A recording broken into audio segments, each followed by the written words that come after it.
안녕하세요. 피부의 진심, 황금 피부과 퍼스널 닥터, 피부과 전문의 이기철 원장입니다. 오늘은 틱톡이나 SNS에 나오는 피부 관리 방법이나 요령들에 대해서 얘기를 해보려고 하는데요.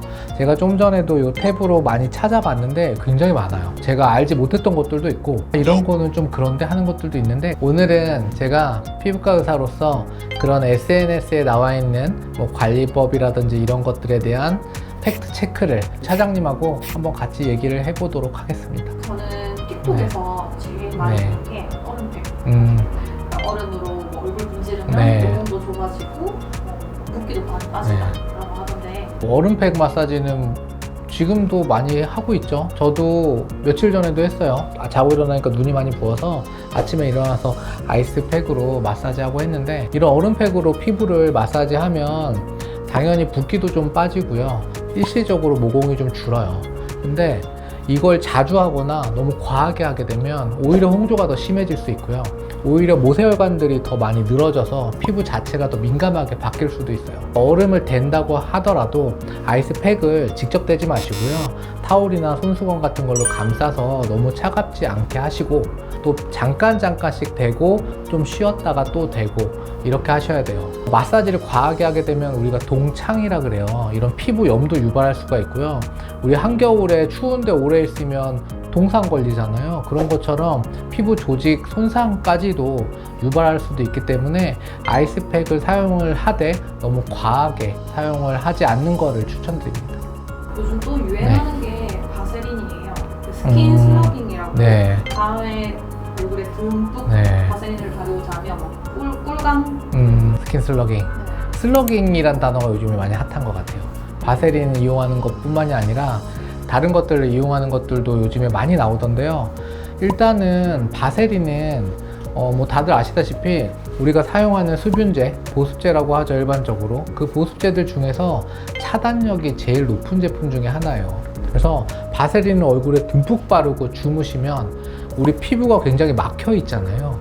그러면 도움이 되는 분들도 있겠지만 도움이 되지 않는 분들도 분명히 있습니다. 바세린 자체가 오히려 피지 분비가 많거나 면포나 이런 여드름이 있는 분들, 그런 분들한테는 바세린을 두껍게 바르고 자고 일어나시면 피부에 오히려 트러블이 더 많이 생기고 면포가 더 많이 발생할 수가 있어요.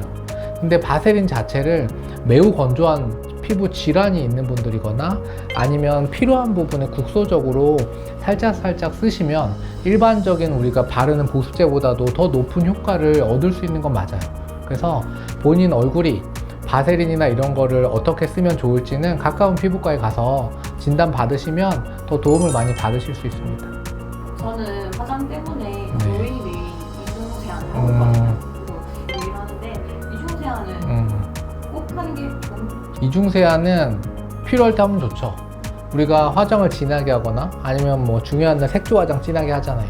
근데 메이크업을 깨끗하게 지우지 않고 주무시게 되면 피부에 문제를 일으킬 수 있잖아요. 그래서 그런 경우에는 이중세안을 살짝 해주는 게 좋습니다. 이중세안이라고 보통 얘기하는 분들은 뭐 이거 얘기할 거예요. 우리가 클렌징 오일이나 클렌징 티슈 아니면 클렌징 크림 이런 것들 이용해서 1차적으로 메이크업을 지우고 그 다음에 뭐 폼이라든지 세안을 한 번 더 하는 그런 이중세안을 얘기하시는데, 평소에 매일 하는 거는 솔직히 좋진 않아요.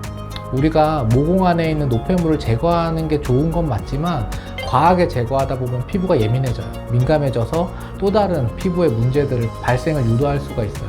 간혹 가다가 요즘에 보니까 전동솔 같은 걸 쓰시는 분들이 있더라고요. 모공 속에 깊은 곳에 노폐물까지 막 제거해 준다고.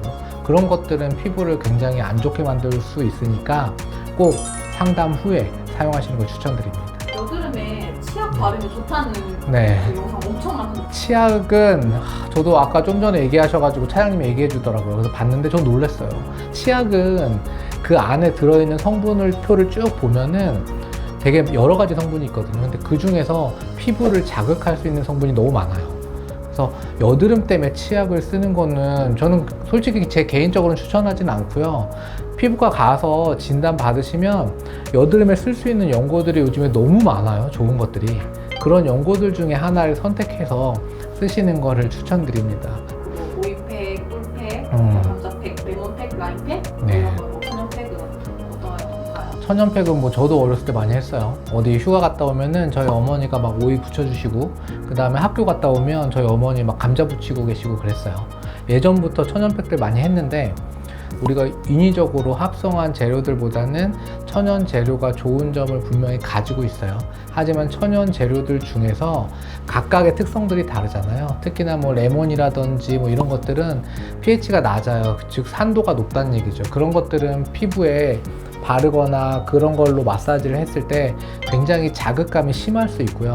피부가 이미 약해진 분들은 따가움까지도 발생할 수가 있어요.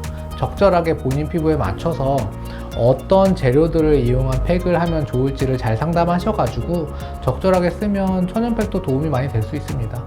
자, 지금까지 틱톡이나 SNS에 나와 있는 뭐 여러 가지 관리 방법에 대해서 알아보고 그거에 대해서 팩트 체크를 한번 해봤는데요.